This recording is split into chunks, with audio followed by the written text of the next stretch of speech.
Baik, selamat pagi, selamat siang, selamat sore, selamat malam, kapanpun teman-teman menonton video ini. Jadi kami dari kelompok Biosignal untuk tubuh manusia, kami ingin mempresentasikan hasil resume kami setelah mengikuti webinar BioRadio Webinar Basics of Biomedical Data Acquisition dari Neurotechnologies bersama dengan Dr. Eric Peterson. Selanjutnya, untuk kelompok kami, itu kelompok C3, yaitu beranggotakan Rima Firda dengan NIM terakhir 021, kemudian ada Ifada Arundia, NIM terakhir 022, kemudian ada Alinda Anggraini, NIM terakhir 024, dan saya sendiri, Mademas Duyana, NIM terakhir 025.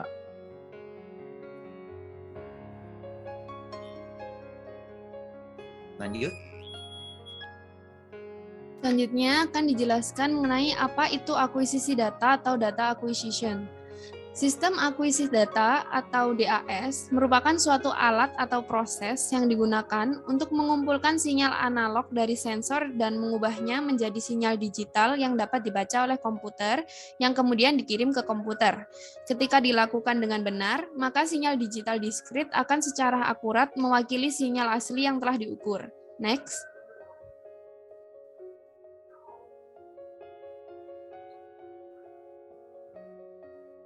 Biomedical signal berasal dari perubahan dalam sistem biomedis yang dimana terdapat berbagai macam perubahan dalam sistem biomedis dimulai dari reaksi kimia, transfer ion, kontraksi otot, dan lain-lain. Berikut ini contoh umum dari sinyal biomedis yang antara lain EMG yang digunakan untuk mengukur aktivitas otot, ENG yang digunakan untuk mengukur aktivitas pada saraf, EOG yang digunakan untuk mengukur momen dipol mata untuk menentukan posisi mata, EEG yang digunakan untuk mengukur aktivitas otak, dan EKG yang dapat digunakan untuk mengukur aktivitas jantung. Definisi sinyal biomedis ini akan sangat bergantung pada penerapannya. Misalnya pada eksperimen metabolik, jika mengukur aktivitas jantung maka dengan EKG, aktivitas otot dengan ENG, sedangkan pada studi dalam keadaan tidur dapat menggunakan aktivitas otak dengan EEG dan respirasi dengan sensor peregangan untuk menentukan keadaan tidur. Kedua hal tersebut adalah aplikasi di mana akuisisi data biomedis digunakan untuk memantau keadaan sistem di bawah kondisi eksperimental yang berbeda dalam kasus di mana seseorang memiliki kontrol kehendak atas sinyal biomedis. Sinyal tersebut dapat digunakan sebagai sumber perintah untuk berinteraksi dengan komputer atau perangkat lain. Salah satu contohnya adalah penggunaan sinyal EMG yang direkam dari otot rangka yang dapat dilenturkan dan dikontraksikan oleh seseorang untuk mengontrol perangkat. Next. Dari banyaknya rangkaian sinyal dan aplikasi biomedis yang disebutkan sebelumnya, proses akuisisi data masih tetap dipertahankan dan akan mengikuti proses seperti yang terlihat di PPT. Pada setiap tahapan di dalam proses tersebut akan dibahas satu hal mengenai apakah terdapat sumber potensial untuk common noise yang dapat masuk ke dalam proses akuisisi data. Noise ini akan berupa sinyal apapun yang mengganggu kemampuan untuk secara akurat mengukur bagian sinyal yang ditargetkan. Next.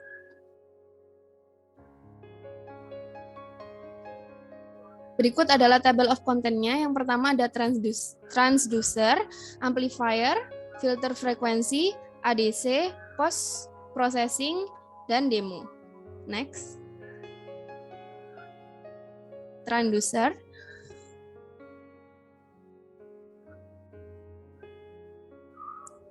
Transducer ini merupakan antarmuka antara sistem biomedis dan sistem akuisisi data.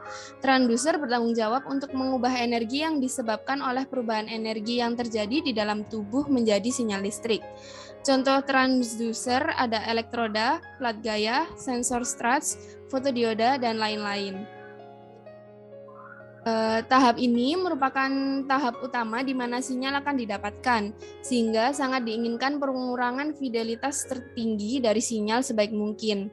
Untuk itu, sangat penting dalam memilih transducer yang tepat untuk digunakan dengan melihat spesifikasi transducer agar dapat memastikan bahwa transducer tersebut telah memenuhi kebutuhan yang diinginkan.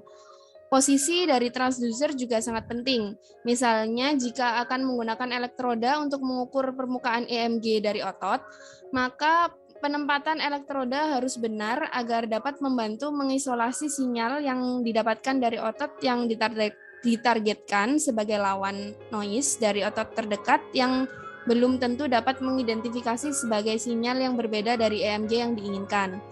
Terakhir, setelah sinyal diubah menjadi sinyal listrik, ketika akan ditransfer dari transducer ke tahap berikutnya di amplifier, akan terdapat potensi noise listrik yang masuk pada sistem. Biasanya akan terlihat kebisingan sekitar 50 atau 60 Hz, hanya karena terdapat saluran listrik AC di dalam gedung tempat mengumpulkan data. Akan tetapi, sumber elektronik lainnya juga dapat menyebabkan noise. Dengan meminimalkan jarak antara transducer dan amplifier, dapat membantu meminimalkan peluang sumber noise ini untuk masuk ke sinyal. Next.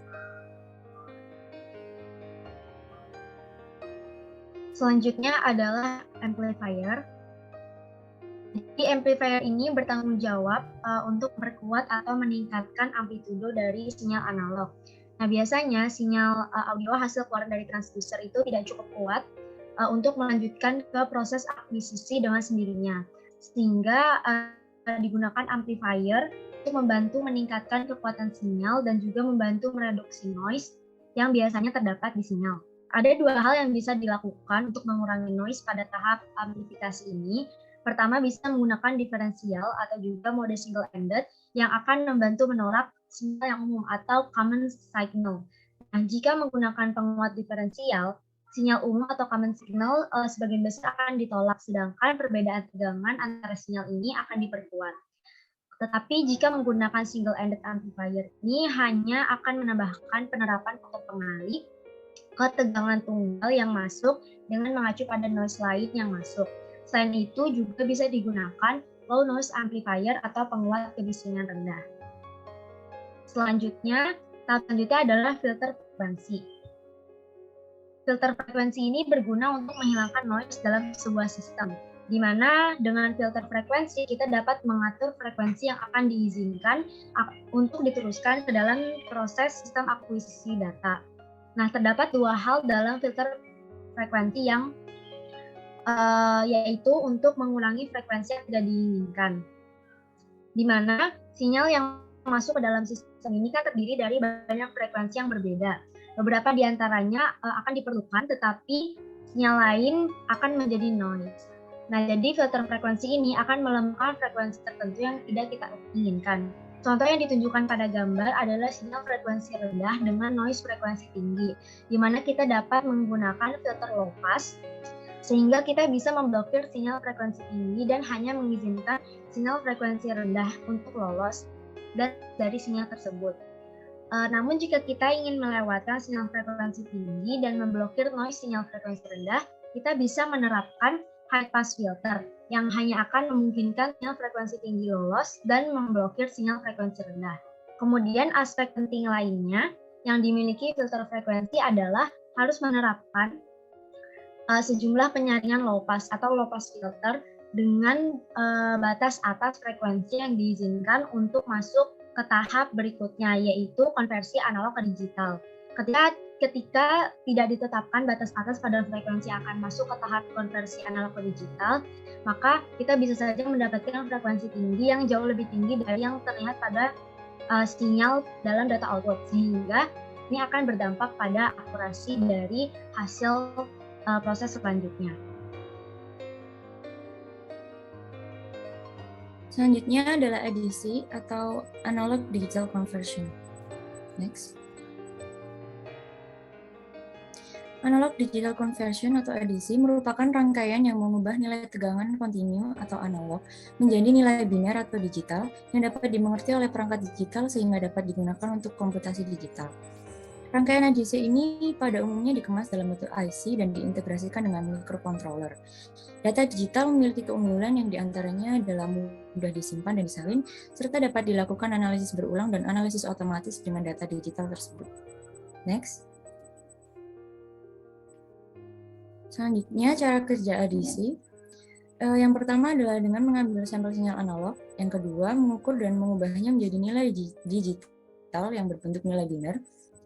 Dan yang ketiga, ADC mengubah sinyal analog yang diterimanya menjadi output yang berbentuk nilai digital.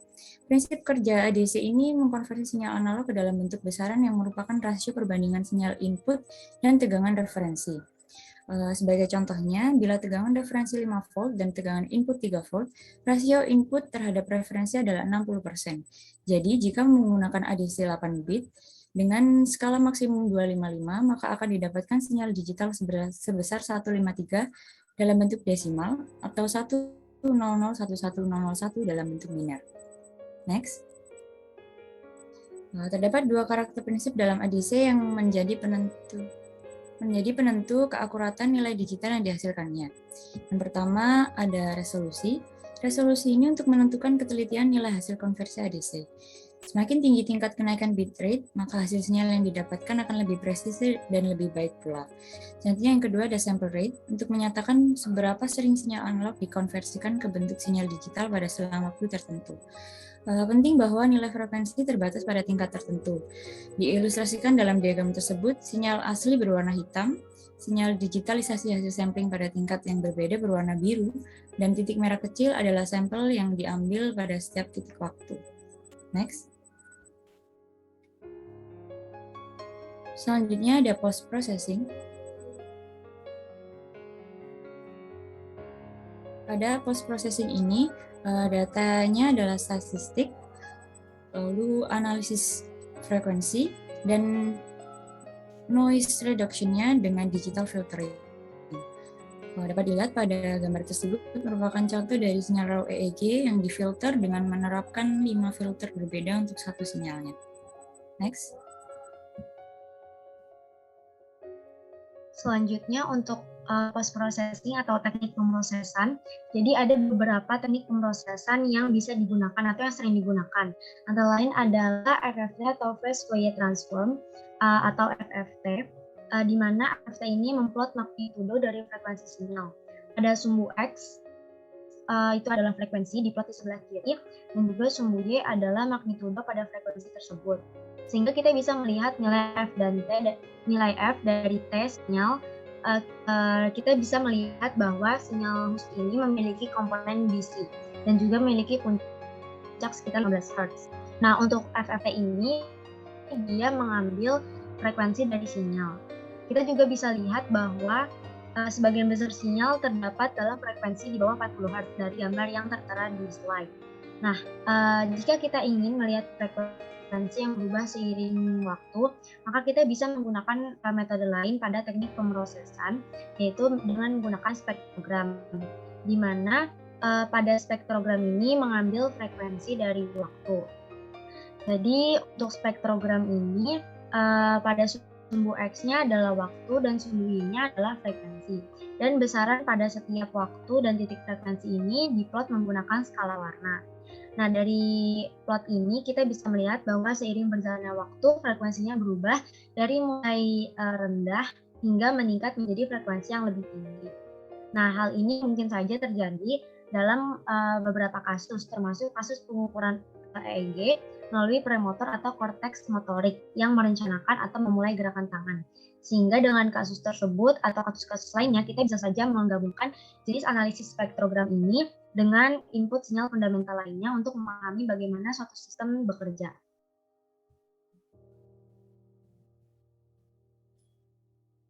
Selanjutnya kita akan melakukan demonstrasi, dan demonstrasi ini kami ambil dari video webinar yang telah kami lakukan.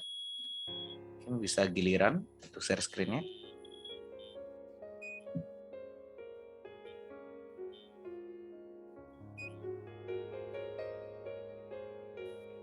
Jadi seperti yang sudah tampak di layar, bahwa untuk demonstrasi ini menggunakan alat yang disebut dengan bioradio, dan bioradio ini memiliki 8 channel. 8 channel itu bisa diprogram sesuai dengan input dan parameter yang kita inginkan. Dan alat ini itu merupakan hasil dari pengembangan Great Lakes Neurotechnologies. Yang bisa kita lanjutkan. Tekniknya sebenarnya sama seperti apa yang telah dijelaskan sebelumnya, bahwa dengan bioradio ini itu membantu tahap amplification, kemudian filtering dan konversi sinyal analog ke digital, sehingga dengan sinyal digital yang telah didapat nanti dari alat ini itu bisa disambungkan ke aplikasi ini. Jadi ada programnya namanya dengan BioChapter. Dan sebelum melakukan ini, dilakukan konfigurasi. Yang pertama yaitu untuk sampling frekuensinya mau di frekuensi berapa. Untuk di sini kita menggunakan frekuensi 960 Hz dan ini menggunakan sinyal EMG. Untuk resolusinya bisa kita atur, di sini bisa menggunakan 8 dan untuk responnya sendiri inputnya mau di range seperti apa itu bisa kita konfigurasikan. Di sini kita menggunakan range-nya itu sekitar 250 mikrovolt.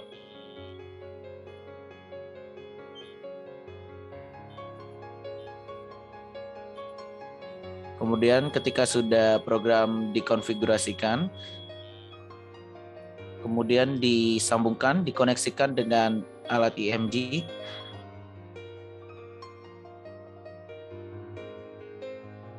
Oleh pelakunya, kemudian elektroda itu disambungkan dengan konektor dan konektor itu disambungkan ke channel bioradio tersebut. Jika tadi diatur 1 dan 2, jadi 1 2 di sini untuk input yang merah hitam dan untuk outputnya itu yang biru. Ketika dijalankan programnya bisa dilihat bahwa ketika lengan dari pelaku itu dilakukan penekukan atau ditekuk, itu amplitudo dari sinyal bergerak naik. Jadi semakin membesar sinyalnya tersebut.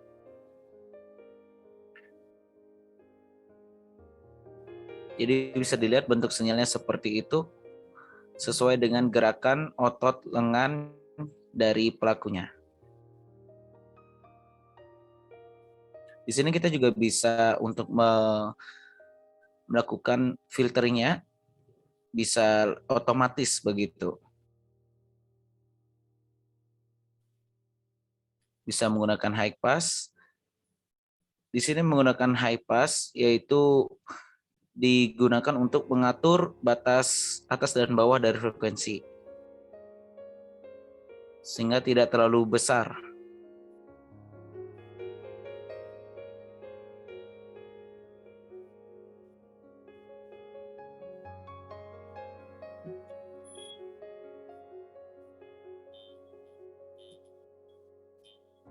Selanjutnya bisa dilihat di sebelah kanan itu adalah sinyal yang jika diperbesar kita ambil bagian setengahnya.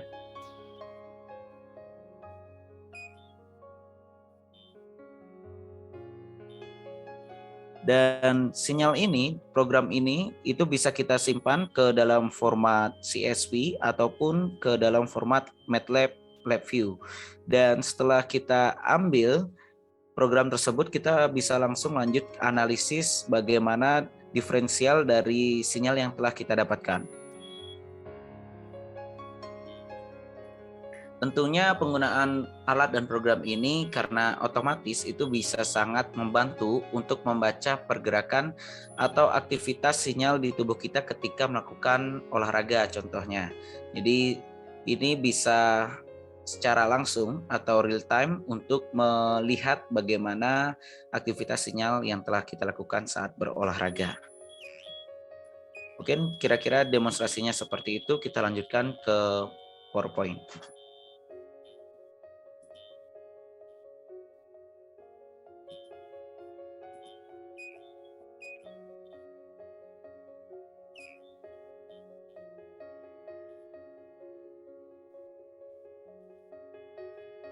Bisa dilanjutkan slide-nya. Ya, jadi untuk kesesuaian webinar dari awal tadi penjelasan teorinya hingga ke demonstrasinya dengan materi yang telah kami lakukan di praktikum di eksperimen teknik biomedis bab biopotensial tubuh manusia secara keseluruhan itu sesuai dengan materi praktikum yang telah dilakukan. Namun ada beberapa catatan yang kita perlukan atau hasil analisis dari webinar dan materi yang perlu disampaikan. Yaitu yang pertama, program webinar ini menggunakan program yang otomatis. Jadi secara teori itu sama dijelaskan, dan untuk demonstrasinya dari webinar itu menggunakan program yang otomatis. Jadi bisa dilakukan secara real time. Sedangkan di eksperimen teknik biomedis sendiri yang telah kami lakukan, itu kami mengumpulkan sinyal data dulu, kemudian baru melakukan filtering dan lainnya. Jadi dengan webinar ini itu dilakukan dari amplifier hingga konversi sinyal analog ke digital itu secara otomatis. Jadi kita tinggal mendapatkan data secara digital dan itu tinggal dianalisis. Kemudian untuk yang kedua, demonstrasi yang dilakukan hanya pengambilan sinyal EMG pada webinar ini. Sedangkan untuk materi yang pada eksperimen teknik biomedis itu juga melibatkan pengambilan sinyal ECG. Selanjutnya pengambilan dan filtering itu sudah dilakukan, sehingga untuk materi dan webinar itu bisa dikatakan sama, hanya saja yang webinar itu otomatis dan yang pada eksperimen teknik biomedis materinya itu masih manual atau satu-satu diprogramkannya. Sehingga kami bisa menyimpulkan secara kuantitatif untuk kesesuaian materi dengan webinar itu kami simpulkan 70% sesuai dengan catatan yang telah dijelaskan di atas. Next.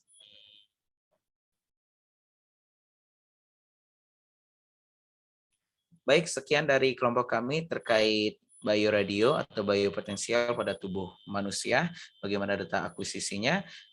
Semoga bermanfaat. Sampai jumpa.